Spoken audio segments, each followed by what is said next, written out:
into, and it's an open and modular platform for whatever people want to develop. So when you think about it, so those of you in the classroom, the idea is to not have to, if you're the person that's trying to buy these technologies, not having to have an adapter plug for every single thing that you're trying to hook together, but to have it be easily plugged into a lot of different other training systems, a lot of different applications, so that you can bring folks together to train as an integrated force and not have to deal with some of the things that keep people from being able to play that way. It's no different than PlayStation, Xbox. I mean, it's no different than some of the other things that are quote unquote incompatible because of the way that they are built, right? And we call that in our business proprietary, meaning that you have your own way of doing business, and that's your way of doing business, and it's really hard for somebody else to do business with you. Well, that's really not a good strategy when it comes to this show floor, where we see a lot of different people, a lot of different companies,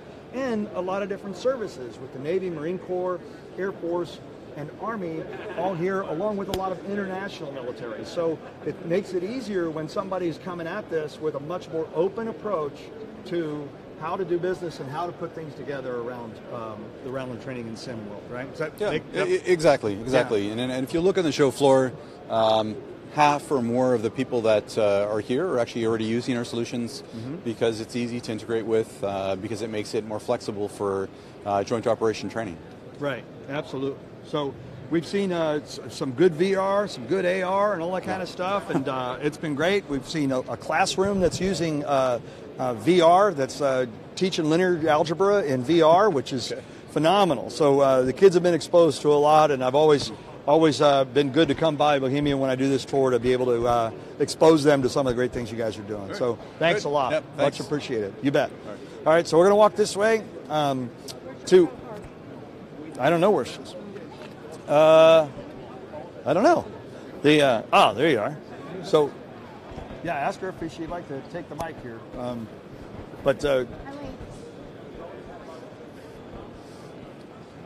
Hi. Nice to join you, Roto. Thank you. Where are you going today? We're going to Industrial Smoke and Mirrors, which is a cool name for a company. It's probably the coolest name of any company that we have on the floor.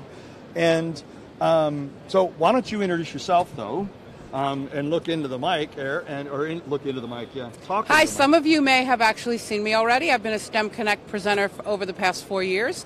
So if you have, thanks, welcome back. Anybody from Liberty Middle School in Ocala, woohoo! Go Liberty! I was live to 1,800 students there. Roger that. Awesome. So, who are we talking to at Industrial Smoke and Mirrors? I run a research lab at UCF, so we do some of the things Roto's been showing you that are doing some demonstrations and things like this. We actually field those for folks, augmented reality with and virtual reality with our Vive, and we're playing with Oculus Go. We even have a daiquiri helmet, so we've got a blast-resistant augmented reality helmet. How cool. We can't wait to play with it. So let's see what we're going to see today from Industrial Smoke and Mirrors. Hi, Andrew. Very nice to meet you. Nice to meet you. Why don't you tell the folks what you do at Industrial Smoke and Mirrors and what they're going to see today? Sure. What we do is we actually manufacture, hardware for pretty much all the integrators here on the floor, like Lockheed Martin, Boeing, Rockwell Collins, L3Com, and also all the smaller and intermediate companies, ASI and Verax. And so what we'll do is we'll actually design, manufacture, and build all of the hardware components of the simulator, anything the pilots interact with or the users interact with, because we also do weapons and stuff. So we'll actually start out, get a spec from the customer, design to their requirements, what they need. If we have to scan an aircraft, collect the data, and then design and build it to become a simulator by putting in control-loaded flight controls and stuff, so they actually feel the force applied back to the airplane as they're actually flying it through the dynamic state. So one of the things that Andrew's talking about real well right now is this idea of transfer out of the training environment into the operational environment. So if I'm going to be flying a plane, I really shouldn't be training with it with only my phone. because those are not the way, at least currently, we will be flying the plane. So that's really important, and it's important that the hardware vendors understand that, which apparently Industrial Smoke and Mirrors does quite well. So I have a question for you. I see haptic things as far as reverb on weapons and things like that. What other sort of unusual modalities are you all thinking about including? The device you see here actually is it's a new interpretation of a Level D full flight simulator. Typically, they're large platforms like that. We build a lot of those. What we've done here is we've put a truncated 6-off short stroke motion system underneath the platform. Then we coupled 2 GQing seats on top. So that gives us another 5 axes of motion. So what we're doing now is in a shorter stroke in a smaller room, we're giving them more feeling cues than they would actually be able to generate in a full flight simulator. Excellent. And the nice thing is military always has a problem getting MILCON dollars to put up a structure or a building. Okay, this so can go into a regular facility anywhere with a 4 to 6 inch slab floor. and that's what's really fun, because when we see the demo, you're going to see how large this this environment space actually is that you're going over and using and utilizing. And as we're looking at it right there, we're not looking at something that wouldn't fit. It would fit in one of my smallest conference rooms. So 20 by 20 with a lot of air, a lot of airspace. So and it actually could be a little shorter than this. This one is a development system of ours, so we were playing with stroke lengths and stuff. Typically, the height is actually about another 12 to 13 inches lower than this when we deliver system. And we've done a bunch of these for the United States Coast Guard and the United States Navy and foreign entities. What's the strangest customer you've ever done it for that you can talk about? Well, that really takes it right off the table, doesn't it? Have you done anything for an entertainment company, even if you can't tell us who?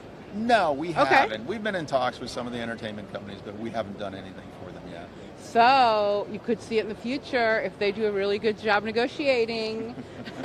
So Andrew, why don't you go ahead and let's move forward. Take you up there. And you go ahead and take this so we can hear you really well. All right. Well, we'll just take you up there, and you can actually come up on board, and you can actually see some of the flight. Do it.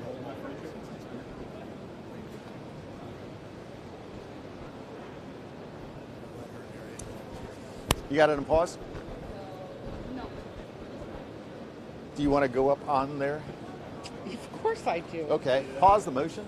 Okay. All right. Go ahead and jump up there, and we'll go ahead and let you sit in the left-hand seat. Bye, y'all. It's been fun. And watch your head getting in. Matt will actually do some of the flying. He's actually quite confident. I don't get motion sickness. Okay. And go ahead and fade us in. All right. Go ahead, Matt. So what I'm looking at right here is a really wonderful flyover of a city. Is this New York, or does it just have elements? Okay, because this Queens girl kind of thinks she sees the Chrysler Building, which we always thought was my dad's building. Right. Because he worked there. Yeah, you'll see the image that you're looking at is actually Echelon's IG. This is their new single computer solution. So this is all driven by one rack-mountable PC. That's really nice. It's very nice. As you can feel in our base, you feel the vibration of the rotor blade. And you can also feel the turns. Go ahead and give us a little. Feel the onset cues and stuff, and you feel the motion in your seat. Pull back. And you feel the back cues and the haptic cues and stuff that the pilot's looking for when he's initiating all these flight control movements. Yeah, I can feel the chair literally has movement in different ways. It does. Is it keeping me almost like a gyroscope? No, what it's doing is actually inputting. What we do is we go into the aero model, we pull all the data from the aero model, then we put the cues into the seat that you would feel normally when you fly the aircraft. Very nice. Quite a few of us are pilots that work there, so we all have real good feeling for what it should feel like. So I won't do anything to you to make you try to find the Unisphere in Queens from Men in Black, but this is really, really nice. What I like is that, would you consider this photorealistic? It's pretty good. I think it's somewhere between the two. Which is really interesting. Right now, what's limiting is probably our our displays are probably not capable of everything that the new IG can output. Well, that's an interesting thing I want to bring up for folks listening on the call is the level of detail you want to actually design in when you need it and Right. when you don't. Because any of you who ever play video games on a less than newest generation computer, you know it lags, and that lag takes away some of the engagement that you have. Oh, absolutely. Yeah.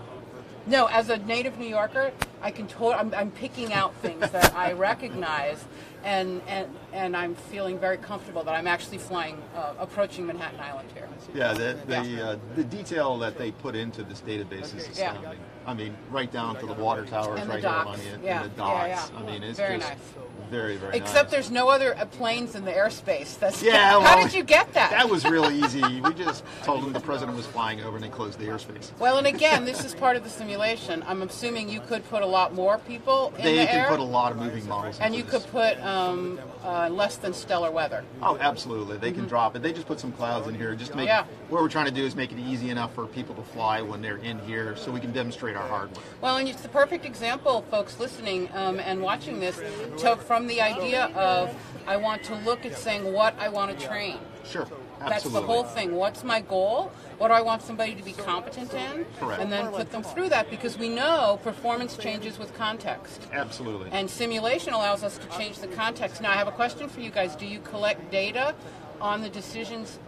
Is this an active trainer or is it? This is a demonstration device Okay. that actually belongs to our company. Okay. When we do build flight simulators, like we just finished delivering, we're working with Aero Simulation, just 2 booths down. We're doing the T-45s for Marietta, for Meridian.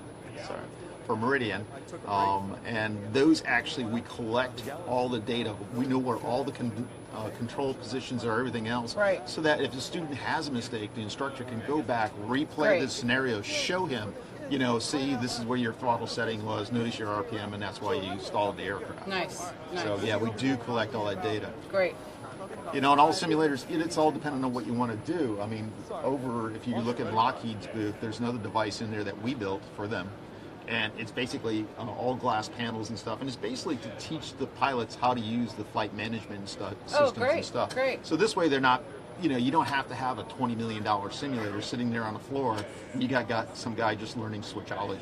And just to interrupt with the New York sightseeing tour, we're going by Rikers Island, and we got Statue of Liberty right there. Cool. This is nice. This is very nice.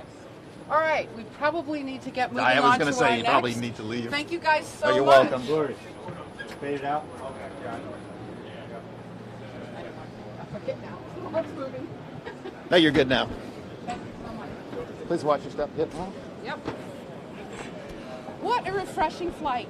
It was an amazing tour around New York Harbor. Thank you so much. You're welcome. Thanks a lot. Oh, you're welcome. Always do No well. problem. We much appreciate it. You're welcome. Take us to our next booth, Roto. Absolutely. You know where we're going. Absolutely, and you're gonna facilitate this, but we're going to Lockheed now, okay? And as you know, everybody knows what Lockheed is, and Lockheed is a pretty big company. They build a lot of different airplanes. One of the airplanes they build is the F-35 JSF, which a lot of you kids know, and anybody who is a enthusiast of aviation. But you're going to see another simulator similar to the one you saw before, but this is one that Lockheed has put together, and you will see that the same kind of integration of visuals and all of that kind of stuff are being brought to bear. So we're going to talk to Merlin, okay? So yeah, Eileen, this is Merlin. That's his call sign, okay? And Trim. Hi, that's Merlin. his Nice call. to meet you. Hi, Merlin. So nice that's to your meet you. call sign. That's my call sign. I'm not a But pilot. you're actually but Jonathan. I worked with lots of Very pilots, good. so Okay. they gave me a name of my own. Excellent. Wonderful. Well, what is your position at Lockheed Martin, and what are you showing us today? I work in business development, mainly on our flight training side. So we have a number of technologies in our booth. The most primary one is this multifunction training aid. This is a simulator that can be reconfigured to be any number of platforms. Right now it's actually an MH-60 Romeo helicopter, and we have our expert pilot here flying it around our Hawaii database. So we're going from New York to Hawaii. That's right. I'd rather be in Hawaii, just my personal preference. We're out here. There are a number of other entities playing in the scenario. It's part of an integrated mission that has land assets, maritime assets, and other flight assets all playing together in one common scenario. Oh, nice, very nice. So, what is the coolest thing that this adds to a training landscape for competency? The coolest thing that this adds is the ability to have high fidelity training in a really small footprint package. We find that a lot of people, when they're initially training and learning the system, they waste time in large simulators that are expensive to run. Here you get the same level of training, learning how to operate it without tying up the big sims. Awesome, awesome. So, and I notice you've got some sweet looking monitors. So you've got controls above you in a real vehicle, right? Yes, you do. So they've got this really nice touchscreen, I'm assuming, above and below him, as well as what's in front of him. So very nice, again, that idea of what's the transfer to the operational environment out of training. If I took this and put it in front, maybe it wouldn't make a difference, but it wouldn't be a direct transfer. Put it up top, then they have the psychomotor memory of, am I reaching back here or am I reaching up here to push that button, which I imagine pilots do. Quite often. Oh, yes. Simulators like this also allow us to reconfigure very quickly. If we gave Sean half an hour, he could change us from a helicopter to a C-130J transport aircraft by putting in different controls and reconfiguring the screens. So it allows you to buy one asset but train a number of different platforms. This one asset also allowed me to be able to open up something called Sim Director, which is a mission creation tool. The M1A2 and the HIMARS that are over here, I just drag them out of the tens of thousands of things I could drop into this scenario. I bring them out into the world, which there are 25,000 different airports, 15,000 cities of interest, and I could record myself flying around as well and play that back in the mission. As an example, you'll see some of the icons that are up right now. I put them there for an aid in training. What's the difference in blue versus red? Blue is friendly, red is hostile, green is unknown. The helo that you see sitting on the back of the LCS right there, that was this MFTA. I flew off of that ship over to the M1A2, landed, flew back out, and recorded myself, injected it back into the mission. And somebody said, "How fast can you do that?" I said, "Well, give me about 5 minutes." And by the time I was literally done, like a replay guy in a booth at a sports game. Almost, pretty much, to get that replay. Play-by-play debrief capability. Yeah. and they could benchmark you on that debrief capability, because exactly me saying 5 minutes was critiqued by our human performance engineer. He said, "It took you 3 minutes and 48 seconds." I said, "Okay, all right." Well, and that's the sort of idea about saying not only are we capturing data, but we're looking at saying what do we want to do with the data, and what do we want to understand about the person the first time they go through, the 50th time they go through, or how many hours do you need to get certified as a pilot, like 4,000 or something like that? Your top pilots will have thousands of hours So, in the actual at the point aircraft. when they're actually at that top pilot, how does their data differ?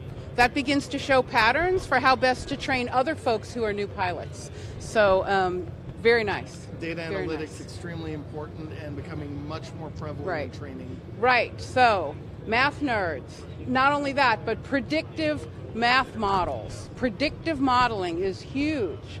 Huge, absolutely huge. So now I have a weird question for you. Go for What's the strangest skill, non-technical, that's been part of a team developing this? Well, we do have some very interesting engineers that work at these large No, engineers are technical. I'm going to make it hard for We you. do have a good sense of humor, though. We do. Okay, all right. And there's no humor engineer, so that must be a side skill.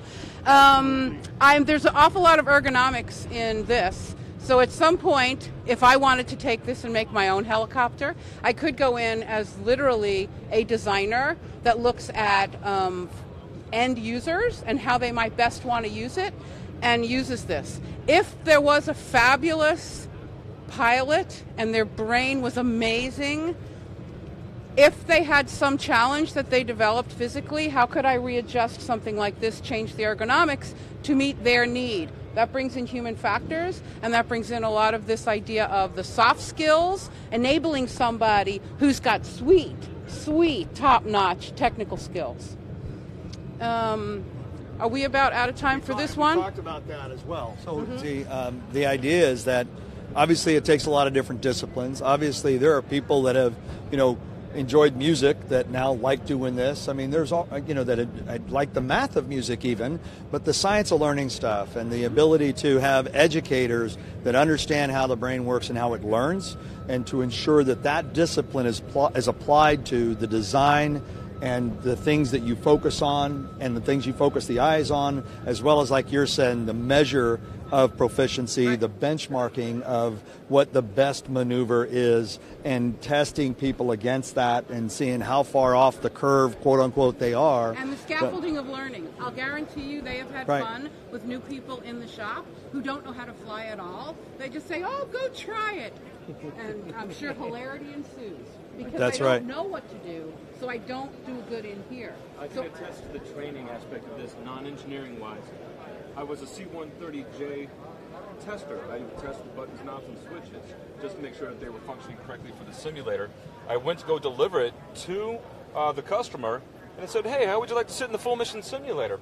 By all means, let me in there. They said, let me go ahead and start this up for you. I said, no, wait, get your hands off there. I know what to do. And they said, okay. And I started the ship up, and I started flying around, and I turned back around. He's like, yeah, you're coming in pretty fast. I said, it's okay, it's a touch and go. And I touched it, and I took back off on the C-130J, and he looked at me and said, okay, you're a pilot, but not for C-130Js. What kind of aircraft do you fly? I said, no, I'm not a pilot, but it's okay, because you have crash override on. And he said, no, I don't. He's like, what you just did, you'd have a lot of angry maintenance folks at you right now. That's right. But you were actually able to do those maneuvers that you just did. And again, he for fun or to show them, he pushed himself, and he pushed himself in a simulator. So if he had crashed, the mechanics really wouldn't be mad at him, because it's just a matter of hit and reset. Yes. And that's why we build training, so we can practice again and again in a very safe environment. And when we offset the full mission simulators with multifunction training aids or part task trainers using the prepared software, it allows us to be able to open up the bottleneck and the throughput of folks going through the schoolhouse. They get more of that simulation time. They get more of that experience. And it could be up for 24 hours a day, 7 days a week, except for that 5 minutes to restart the computers and maybe wipe down the touch screens. Yeah, please. Well, thank you guys. Jonathan, thank you so much. It was a pleasure. Thank you so much. Merlin, so do you speak jive to that, or can you introduce us to some that do? I'd be happy to. Absolutely. Outstanding. So, Go ahead. we talked about virtual reality, and we've had a lot of conversations about the applications of virtual reality in our environment. So, nothing like putting somebody on the spot like Brandon and these guys, but they also use virtual reality for gunfire training. Okay, so if you look at that weapon that's right in front of that guy, he's on a VR headset, using his handles and all that kind of stuff to operate the weapon. So you can see him over there, right? You see him over there actually operating that, and you're seeing what he's seeing in the VR headset. So there's a lot of applications of this, not just the entertainment aspect of VR, but ensuring in this case you have to have correlation between that weapon and where it's shooting so that you can actually assess whether or not somebody's doing it right. Right, so that's an important attribute of this. So we've spent time talking about the differences between the gaming environment and the training systems, right? And you work in that technology to say, look, how do we have to build these differently than you would in a gaming environment to capture the learning, to capture that sort of stuff? And can you talk a little bit about the design process and how it has to, everything from correlation to stuff like that, and how it has to be done through the lens of ensuring accuracy and that sort of thing? Certainly, in a gaming environment, you go into a first-person shooter type scenario, and consumers, you can live with a lot of bugs in the system and the code. You're running around, you're trying to get the top score, capture the flag. in a training environment, we have to anticipate every outcome and everything that the operator needs to do with his system, and that the reactions are proper so he doesn't get negative training. Right. The advancements in virtual reality and augmented reality and now mixed reality technologies is really allowing us to move it forward to prototype systems, prototype placement of buttons and controls and things. Instead of building a full shell or a real system, we can do it in the virtual environment. And by doing it in there, you can quickly make changes. Oh, that trigger's in a bad spot, let's put it down here. Oh, the targeting system's on this side, but it should be on the other side. Really allowing you to dig deeper into the details and the accuracy of the modeling before you actually build something to print. Yeah, absolutely. And we've talked about that. We've talked about simulation. Now, you're seeing a lot of simulation for training here, okay? But Merlin, you just hit on something that's another important attribute and use of simulation, and that is design and development, okay? So that you actually are, when you finally building it, you're doing it right the first time because you've done all the modeling and things like that up front. And right now there's a big push on model-based engineering, right? Yeah. So you actually are doing so much of the engineering already in a model so that you don't have to build and realize it's wrong, go build again, because that was taking a lot longer time. So some of the new aircraft that are being built today, they go through a bunch of model-based engineering long before one slice of metal is cut. Because now they know things fit together. They know that's the right aerodynamics. They know all of those things because of the cool models that they have. So, yeah, thanks for introducing that segue, because there's a lot of that going on right now, and you saw it on F-35, I'm sure. Absolutely. On F-35, I used to work in the simulation department, and in the mid-2005 region, we were modeling the end state of the aircraft capability up front, finding bugs, finding problems, finding issues, and getting all that sorted out between mission systems, avionics, vehicle systems, so that when they actually developed the real software, we not only had an expectation of how it should act, but found interferences where we could predict things and make corrections. Roger that. So, all of that as we begin to wrap up, to say that there is a ton of opportunity in this environment for anything you're passionate about doing. The key is to sort of, try other things and get confident about the things that actually drive you and the things that you're passionate about. Then look for some of the applications of your talent and your passion in this area right here. And I told you before that I grew up and I wanted to be an astronaut. And I was a finalist 3 times for astronaut. I didn't make it. I've got a lot of buddies who are there, but I didn't make it, okay? But at the end of the day, I would have never gotten to do what I ended up doing in the Navy and beyond had I not had that dream and that passion. So what it ends up doing is you follow a dream and you also discover your purpose, okay? You discover your purpose in the pursuit of a dream. And so that's what happened to me. And I'm grateful to be able to do what I do right now, to be able to work with folks like Merlin and share cool ideas and talk about technology and all of that kind of things that like we do. And it really adds value to you. So I encourage you to keep plugging away and not worry about failure unless, it's the real failure. But failure doesn't define the person, okay? It's an event. And know that it's an element of success. And those of us that are more successful have just failed more. Okay, so please keep that in your mind as you go and pursue whatever career it is you're going to do. And like I said, if you're a teacher or if you're in this, desiring getting a degree in education, all that kind of stuff, recognize that there are applications beyond the classroom. Although I believe being in the classroom and teaching kids is probably the most important profession in our country or in the world. Okay, so please respect those teachers, because they often don't do it for the money. They do it because they have a heart that says, I want to make a difference and leave a wake in people's lives. So I admire you for what you do, those of you in the classroom that are teachers, and please know that you have our utmost respect. And we're hoping that we were able to add some value to your classes today, and that we gave you some things to think about. Hopefully some of you will be on the show floor live next year, and just tell your teachers to look out for that email and apply to come here on the show floor. and we'll have you here, and we'll have another group on the virtual tour. But thanks a lot for your time, and enjoy the rest of your day, and make it, as I say, make it a great day. And we're done. Awesome. Thank you, sir.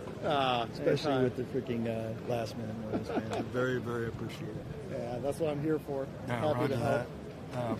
My phone's been on the phone as a microphone for the last 2 hours as well. So we had this for the recorded and this for the live. Oh my